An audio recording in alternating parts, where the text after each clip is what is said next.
Hi, good morning, or rather good evening, to Greg Savage, who is joining us from Sydney today.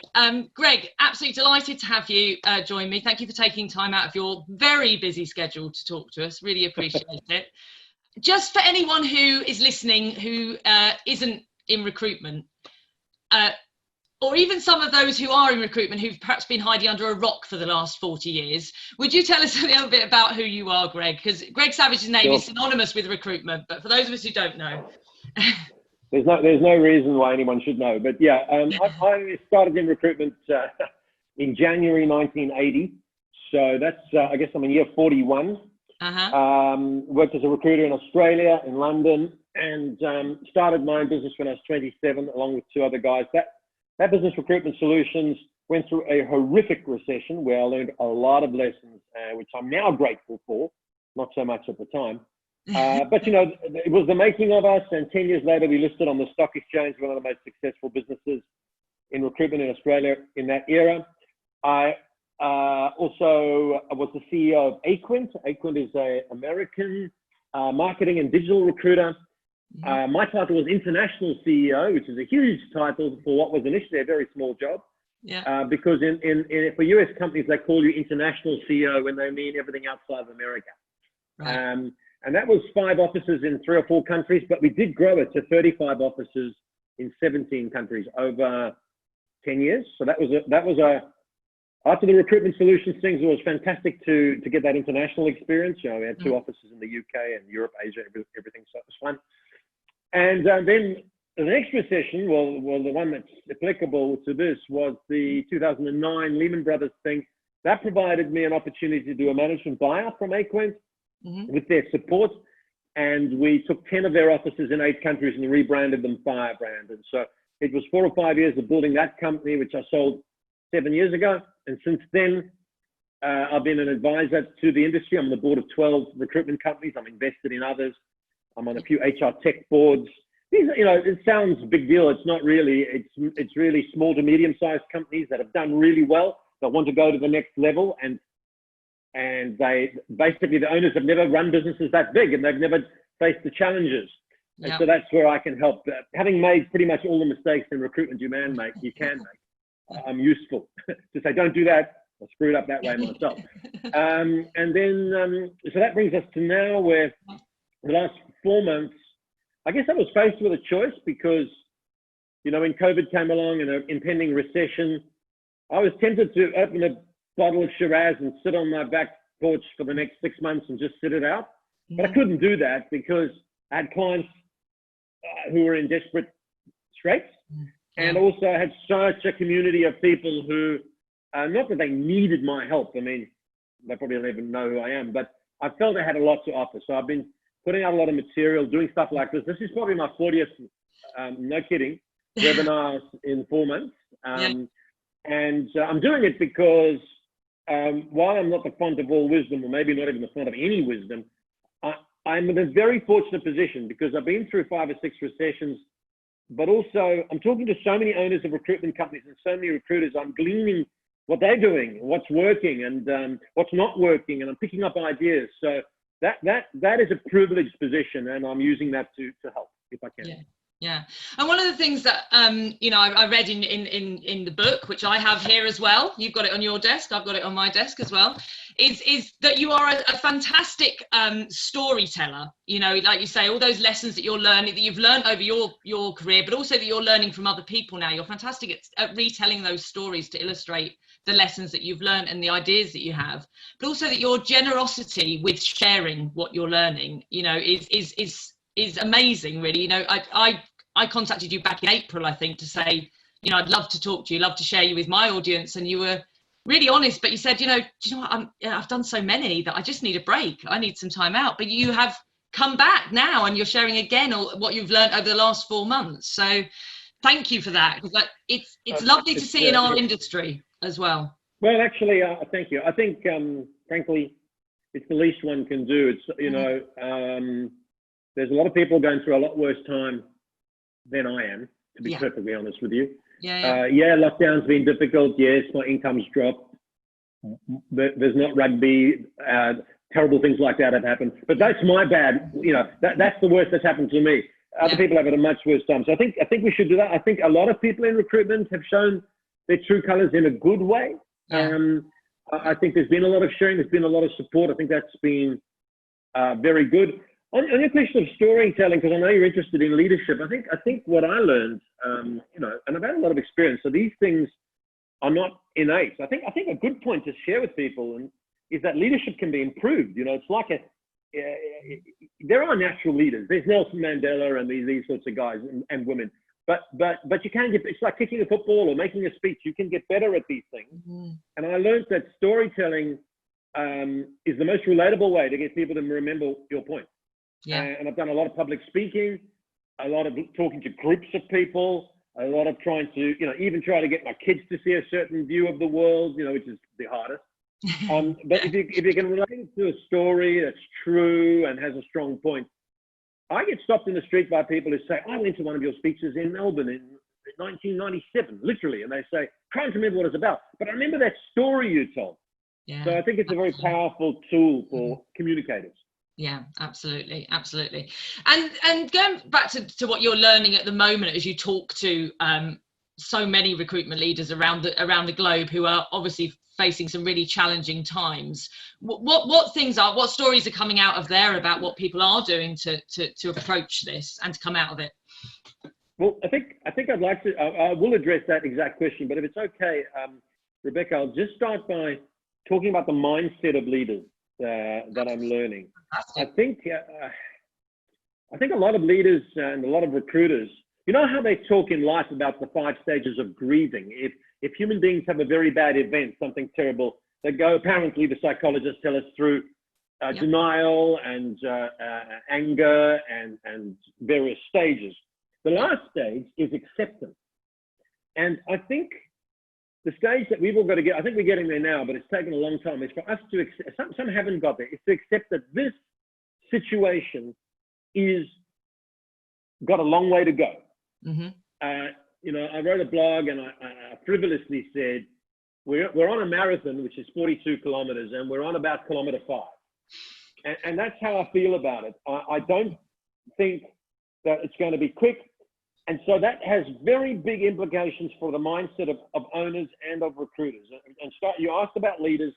I think leaders need to understand that their first responsibility is to make sure they, i.e. the company, and their people survive. You know, there is going to be an upturn. There's going to be a recovery. I've been through 6 of them, and it's fantastic. But it's no good to you or me if we're not around commercially to take advantage of it. Yep. So survival is key, and that's what I've seen a lot of the first 8 weeks of this disaster, helping people calibrate their expenses and getting on the front foot. Very difficult. Thank God for government support. We have a job keeper here. You had furlough. Yep. I'm nervous now when those things go, how it's going to leave us. That's another story. So I think survival is important, but then leaders have got to do a few things. Number one, they've got to calibrate their business to take advantage of the new reality, because we are human beings, and recruiters are human beings, despite what some people on LinkedIn are prone to live in the paradigms that we've been brought up in, right? So my big thing is, now is the best chance you're ever going to have to change your business and to change recruitment. Slaughter sacred cows. Ask why did we do it this way? Let's not do it this way. And that includes the obvious things like work from home, which, by the way, is a nuanced issue, but we'll come back to that if you like. But your terms of business, your marketing, the type of people you hire, all this should be the role of the leader to change. For now, though, for the people in the business, the leader needs to recalibrate their faith in our industry and in their business. We've all been shaken, you know, particularly, I can't imagine what it would be like being somebody with 1 year or 18 months in recruitment to be hit with this shitstorm. Leaders need to say, look, calm, but let's recalibrate that we will come through this, etc. Also, I would say leaders should, having said that, they should, Rebecca, they should be authentic and transparent. There is no point in sugarcoating it for people by saying, oh, it's going to bounce back when you know it's not. We don't want our government to lie to us. We don't want our leaders to lie to us. So they need to get the balance between empathy and outcomes right. The leader is the chief energy officer. The leader is the chief empathy officer. I love those terms that you use. Yeah, and I'll use them a lot because they really strike at the heart of what the job is. Yeah. You know, so you do need to be empathetic. And you do need to understand that this young guy of 25 is struggling because he's in a flat with 4 25-year-olds on they're on each other's nerves. But this person has got 3 kids at home and her situation is different. And this one really thrives on positive feedback. This one enjoys a G-up. I mean, it's nothing new, but it's because it's always been that way with leadership, but it is new because we're having to do it remotely. Yeah. And we're having to do it in a situation that very few people have faced. Well, no people have faced, actually, not alive. Recessions, yes, but this kind of thing, no. And so the final comment before I throw it back to you for the next question, because I know I've gone off piste here, but it's okay, is that recruiters must take the biggest message I can give recruiters, and I will give you some tips about what I can actually do day to day. But the biggest message is a mindset thing is, there is a willingness from all of us, I was the same for a while until I shook myself out of it, to sort of feel sorry for myself and to blame the virus, to blame the economy, blame the Prime Minister, blame the Chinese Prime Minister, blame somebody. You know, we've got no control over any of those things. The only thing you've got control over is your response to the situation. And my big message is, you've got to take charge of your own journey through this shitstorm. You know, we cannot look to sort of retreat into our cave. It's quite the reverse. You've got to be very visible. You've got to be very valuable. You've got to be very proactive, which is hard. And you will hit the wall every now and again. That'll be understandable. But if you retreat and wait, you know, the analogy, the metaphor is people want to rise on the tide of the recovery. Well, you won't. The wave will just wash over you, leave you beached. You're only going to rise if you prepare yourself for what the new recruitment world's going to look like. So those are some thoughts, Rebecca, as what I feel about it.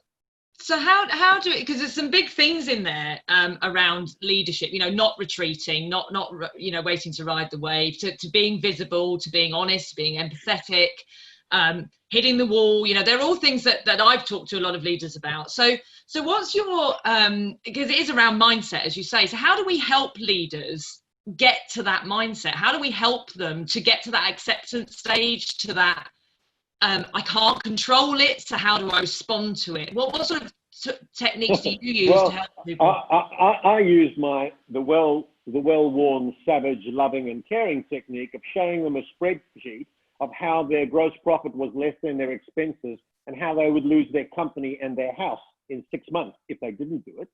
So that was a start. Some reality check. Yeah. I mean, the fact is that all this government stimulus is going to be withdrawn at some point.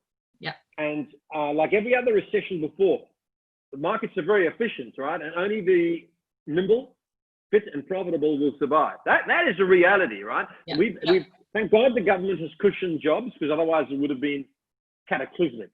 But it won't last. So I think the first thing you've got to do is, I mean, I've spoken to leaders, given them this message, shown them how they're going to run out of money.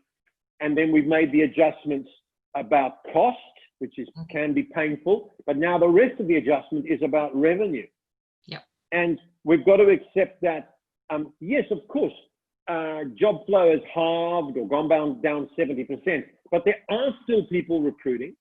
And it's about configuring your business to take advantage of what opportunities there are. Now here's an important point. Some people have said, let's pivot. You know, I had a client in accounting recruitment. Let's pivot into healthcare. And I'm like, what if you were opposite a healthcare employer tomorrow? What would you bring to the meeting? You know, have you got candidates? No. Have you got clients? Have you got insights? Have you got knowledge? Have you got networks? Have you got expertise? You've got zero. So that would actually be not a smart move. But if you're in accounting recruitment, maybe getting into business support or into data, or maybe flipping your permanent placement model to contract and temp, maybe selling shortlisting services and reference. I don't like unbundling our service, but these are unique times. So there are tons of ways of looking at it, as long as you don't say, well, I sell permanent placement at 20%. I'm going to wait till that comes back in accounting. Well, you might be waiting a long effing time. So you've got to come up with a different plan. So that's the start, and that's how they manage their recruiters is key. Yeah. And that's really about, I think there's another example, Rebecca, of a behavior that I understand, but it's wrong. So a lot of owners have said to me, it's very tough for my recruiters. They're working at home, their salaries are down by 20%. They're nervous about their health. I understand. So I'm not giving them any instruction. I'm just saying to them, do your best. That is the worst advice. Of course, we're going to do our best. What are you going to say to a recruiter with 18 months experience at home in Bondi in a flat with 4 other people? Do your best, mate. That is not very helpful. No. Right? That is not leadership. What you need to do, actually, funnily enough, is increase the measurement. And this gets on tonight because everyone's like, oh, KPIs and micromanaging. Bullshit. I don't care what you call them. The fact is, people need measurable goals per day to give themselves a sense of purpose. What a lot of people need is just a sense of purpose because they're not getting any placement, they're not taking many jobs, they're not having any affirmation or self-esteem. So give them something to aim at. So I would say, well, this is the point, long-winded, I know, but the leader should sit with each recruiter. I don't care if it's face-to-face, which you can do in some places like Sydney, or remotely, which you have to do in other places. But you say to that recruiter, what are your goals for the day? And then you work with them a plan for outcomes that they can achieve. So when 5 o'clock comes around, they can say, I had a good day. Yes, I wouldn't have called it a good day in the far distant past of February, because a good day in February means a placement. But a good day today means I've had 10 good conversations with candidates. I've helped them with their LinkedIn profile. I've connected with 5 prospects. And you need to equip them with tools, right? So you talk about best practice, the sorts of things that the first thing I'd be doing is teaching both the leaders and the consultants to develop what I call their chat. This is a bit of a UK phrase. People talk about, oh, he's got good chat. Normally they mean he can chat up a woman or vice versa, right? But you need good chat. But what I mean in the recruitment sense is you need to have a good narrative, a positive narrative. Because a lot of people are getting on the phone to clients and very soon the conversation goes down a bloody rabbit hole into, oh, the football's not on and I put on weight and the Prime Minister's an idiot. Well, that's not very helpful. No. It's not, no one cares about your putting on weight. So what we need to have is a positive dialogue about what's happening in the market, what we're hearing with the prospect, colleague, supplier, even competitor, feeling slightly uplifted because they've had a positive conversation. The analogy I like to say is, you're not old enough for this, but when I was growing up, people used to say, hey, what did your dad do in the war? And you'd say to your dad, what did you do in the war? We're talking about the Second World War back in those days. And then the father would say, because it was typically a father, would say whatever he did. Well, what I say to young people or anyone now is, in 5 years' time, people are going to say to you, what did you do in COVID time? Your children are going to say, it's going to be in the history books, right? This is going to be in the history books like the Second World War or like, the big events in our time. And they're going to say, hey, Mum, you were 26 during COVID. What did you do? And I like to say to people, what are you going to say? You watched every episode of Breaking Bad 6 times? You ate lots of cake? What did you do? No, I helped a lot of people get jobs. I did these positive things. So I can break down to you the 4 things I think recruiters should do, but that's just the vibe and the mindset that we need. Yeah, and I love that. It's something I've been talking to a lot of the people I work with around the positive activity, because you don't have the affirmation, like you say, that we all strive as recruiters. It's what we bounce off, isn't it? It's getting those affirmations and deals and money on the board. But when it's not there, you've got to give yourself those other positive measures to know that you're doing the right thing and doing a good job. And then the positive narrative I love, because it is so easy to spiral down into negative before within a couple of sentences you're both lowered down. And as you say, we've got to be chief energy officers. Absolutely. For ourselves and our businesses and our clients. We've got to talk it up. We've got to we've got to raise the game, raise the energy.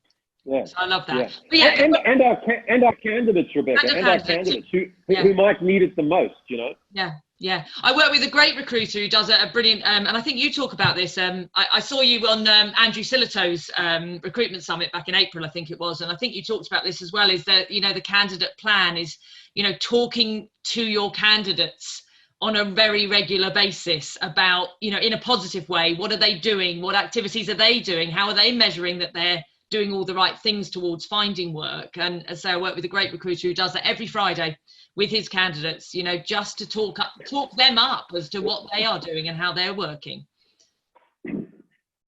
You know, I think recruiters are going to be remembered either positively or negatively for their behavior around candidates. And just remember, any recruiter on this call, it's hard to imagine, but it was only a few months ago that we had massive talent shortages, right? We couldn't find people for jobs. Yeah. Those underlying talent shortages still exist, and they'll re-emerge, and you'll be punished if you've been the one that's left candidates feeling demeaned. So you're right. I think, you know, you should include candidates in your conversations. You should offer to help them with, you know, help them with their LinkedIn profile, their resume, boost their confidence, leave them with a positive word. I think it'll make a huge difference. And you're completely right about those conversations. They can spiral down very quickly. And I'm saying that you've actually got to stop them before they get too low. You've got to turn it and say, you know, even if your clients or your candidates being negative, you say, okay, well, look, when it picks up, what's your plan? Let's start talking about that. Or, hey, I've got a good story. Someone got a job yesterday. Whatever it is, it's got to be true. We don't want lies.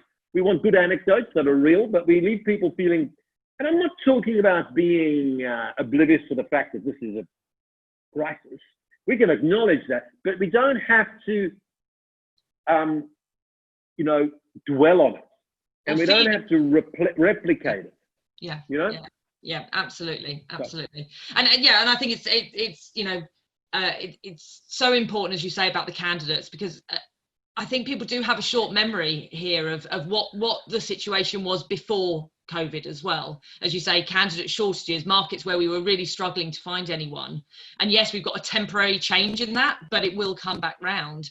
And I also think some of this, as you say, they're about recalibrating the business. If actually you look at a lot of the recruitment, and I'm sure you do this with your companies you work with, is they weren't in a particularly strong position before COVID hit because they weren't looking at all these things in such detail. You know, actually having a crisis gives you an opportunity to look at everything in minute detail. Whereas before, when everything was going okay, it just keeps going and we don't really look at it. It's like we need a crisis to go, okay, what was wrong with our business anyway?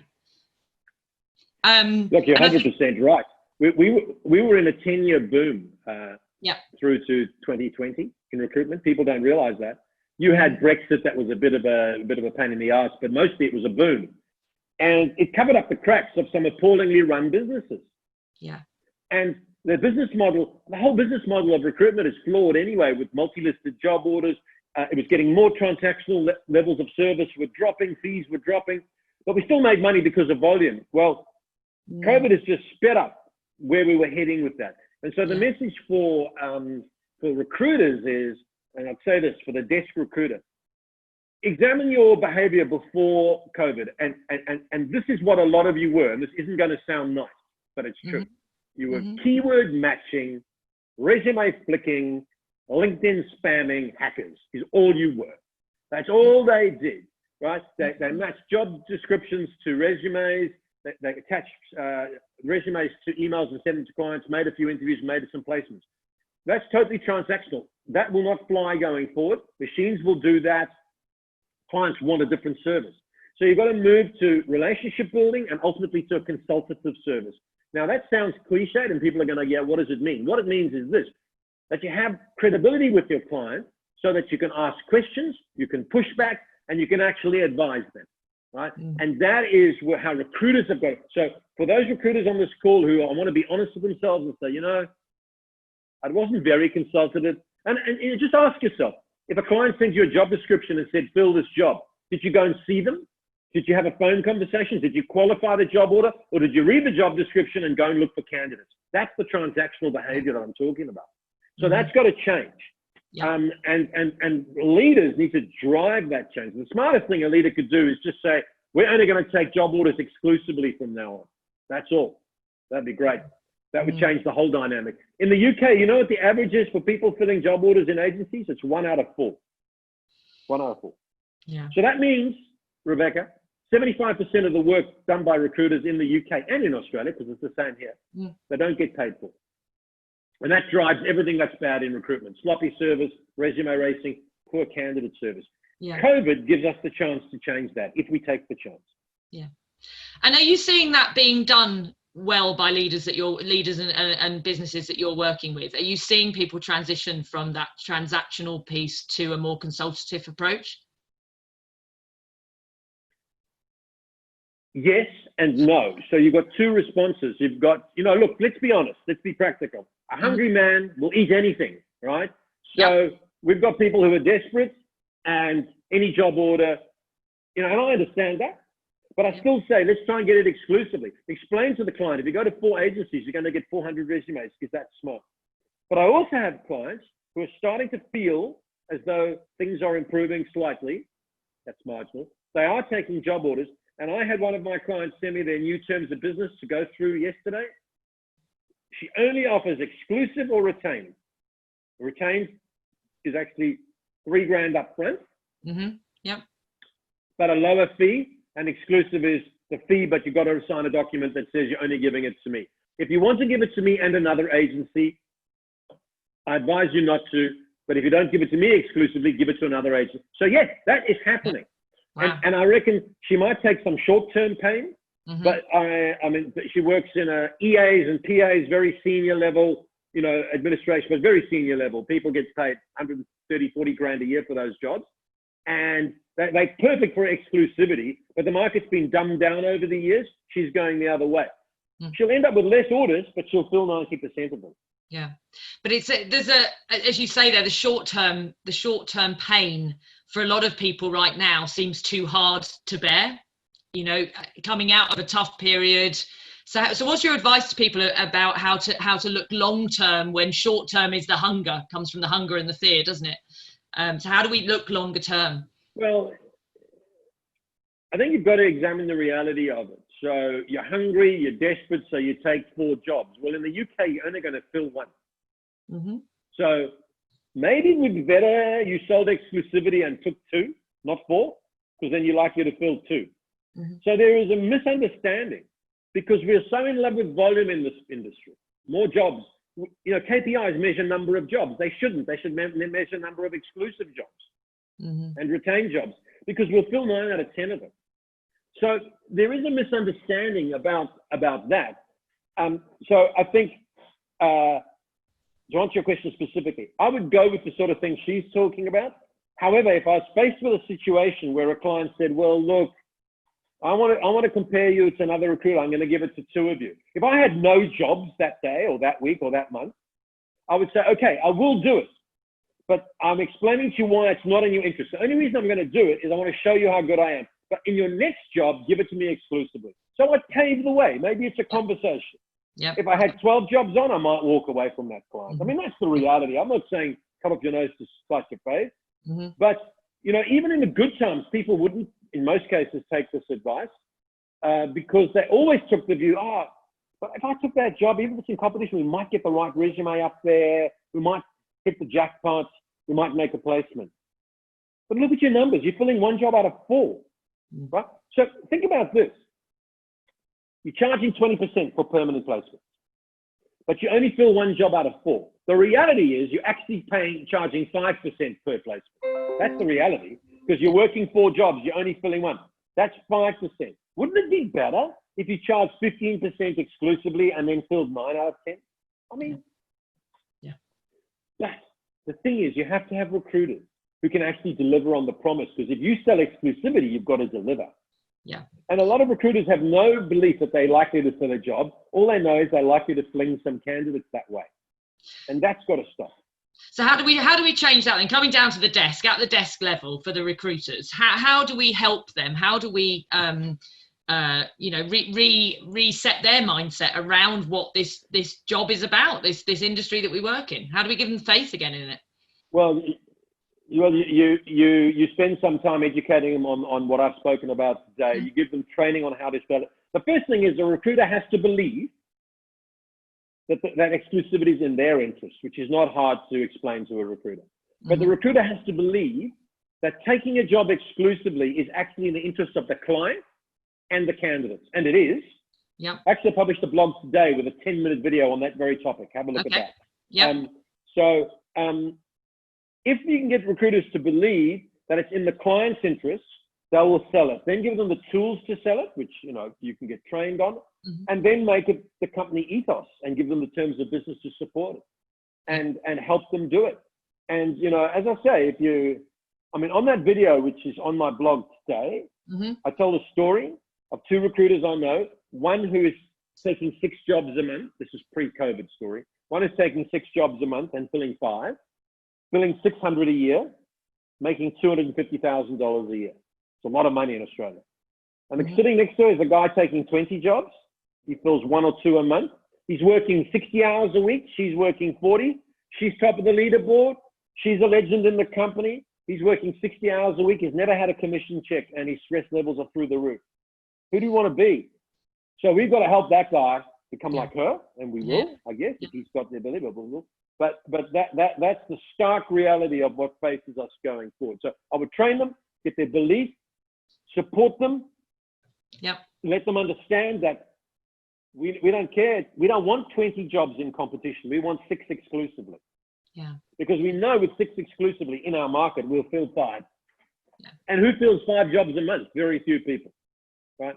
And certainly the person taking 20 doesn't fill 5, they fill 2. Yeah. So it's just more work, less money. And then support them through it. And as the success comes, it just takes off. I mean, I've done this before, so really. I know it will work. So coming back to your point around KPIs and that is, it's really, the KPIs is the measure, but it's the ratios that's really important in terms of driving how we do things better. It's the 1 in 4, the 5 in 20, that's the numbers that are important, not the actual number. It's KPI should only measure outcomes, not activities. So for example, I'm a great sporting metaphor guy. So I'll make it a football metaphor. If there was a guy playing Premier League football who scored 50 goals in the season, but only took 50 shots, who would care? If another guy took 100 shots and scored 2 goals, it's not the shots we care about, but you do have to take shots to score goals. So KPIs, the thing about KPIs, I've got a bad name, and people get confused between, people love to say micromanaging. By the way, if someone's underperforming, they need micromanaging. That's the joke. But if you're performing well, you don't need micromanaging. But a guy or a woman who flies a jet airliner, they look at their cockpit, their dashboard, and they use their dashboard to save them from running into mountains and to land safely. They use the data to inform their decisions and their activities, right? That's how we should use KPIs. And so today, what I'd be saying is recruiters should have 4 areas that they focus on, and they should measure themselves on it every day. Number 1, if you've got any jobs that are open, i.e. you've got open job orders, you've got to up the ante. You've got to get all of those jobs like a rash, baby. You've got to fill those jobs. So I don't care if you're working 2 days a week or 4 or 5. If you've got a job open, you've got to fill it, because every job order in this environment is perishable. And by perishable, I mean every minute it stays open, there's more chance you won't fill it. Yep. So you need to fill that job because it's going to get someone a job. It's going to boost your self-esteem, and your company needs the money. So number 1 priority, if you've got an open order, fill it. Number 2 priority, work your pipeline. Your pipeline is to search and scrounge for job opportunities that are out there. And that might mean, okay, today I'm going to call 10 clients that I've lost contact with, and I'm going to have a conversation where I'm going to give them, I'm not going to tell them this, but I'm going to lead them into my chat. I'm going to give them my narrative. I'm going to share with them information about what other clients are doing. I'm going to have some data for them. You've got to flip the dynamic. Most across the world today and across the UK today, a lot of recruiters are going to phone or email clients and say, have you got any jobs for us today? What have you got? Don't do that. Flip the dynamic and call people and tell them what you've got for them. I've got some interesting data. I've got some ideas. Here, this is what's happening with talent. Here's some information on salary. And actually my clients are handling this the best. They're doing mini surveys, webinars, putting out. So it's all about what we can do. And so I would say, do that with 10 prospects, do it with 10 clients, call 15 candidates.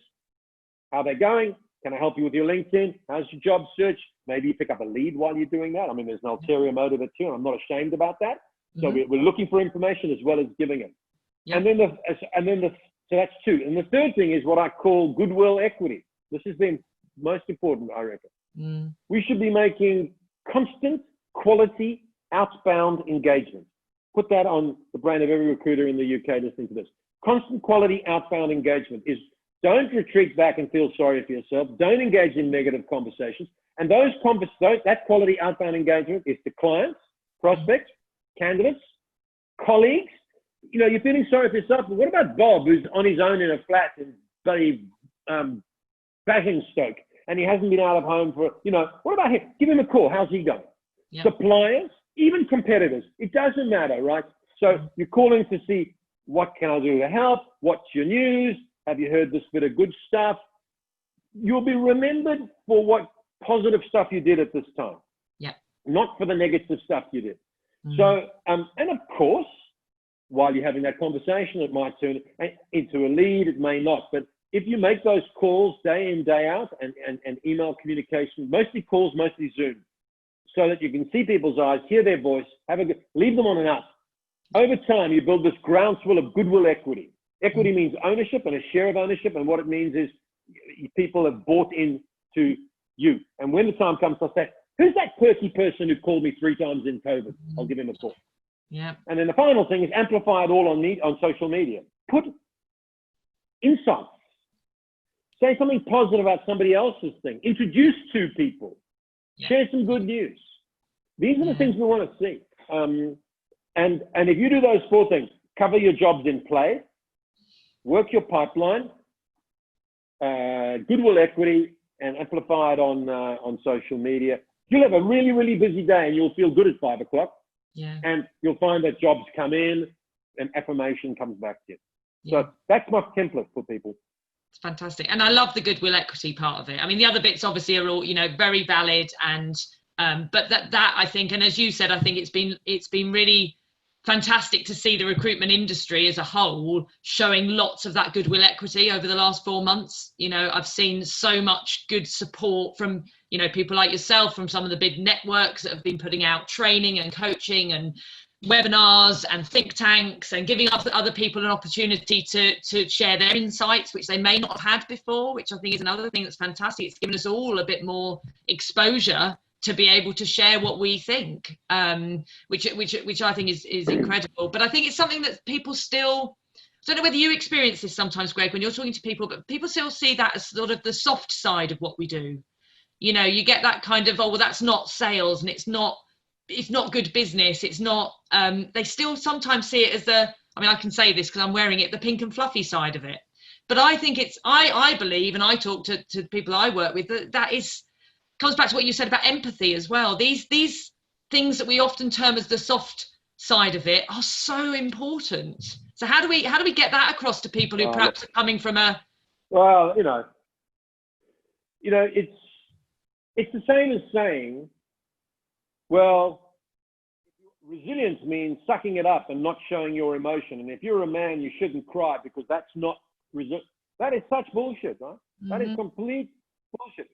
And just because you're empathetic doesn't mean to say you're weak. It's quite the reverse, actually. Absolutely. And as for putting out good vibes or whatever, I mean, that sounds like some hippie commune. But take, for example, my blog. I've been doing it for 10 years, right? And I've been put a blog out every week for 10 years. I'm bored shitless with it. But millions of people read that a year. People like you, who I don't know, invite me to speak on your things. And yes, I feel it helps. That, you know, I should be downstairs having a beer by now. I feel it helps. But more importantly, I guess, not that I'm now at a stage of life where I need to do it that much, but it's driven all my marketing, all my business development. I mean, I get invited on boards of companies. I do speeches all over the world in the days that we used to do them. And people sign up to my talks all over. I mean, I go and tour England or South Africa or Czech Republic or Singapore. Hundreds of recruiters turn up. How can that be? I'm an unemployed ex-recruiter. It's basically 10 years of goodwill equity, actually. That's what's done. So it works. It definitely works. Yeah, absolutely. Well, listen, I'm really conscious that you should be downstairs having a beer right now, right? It's a bit early in the day for me. But listen, Greg, it has been an absolute pleasure to talk to you. I've listened to you on various different webinars, but actually to get the opportunity to have a conversation with you has been incredible. If there's one thing that you could leave recruitment leaders and recruiters with, you've shared so much, but if there's one thing that you could share just to finish us off with today, what would it be for the next few months, which, as you say, we've got a long way to go in this marathon yet, right? So what can take us forward?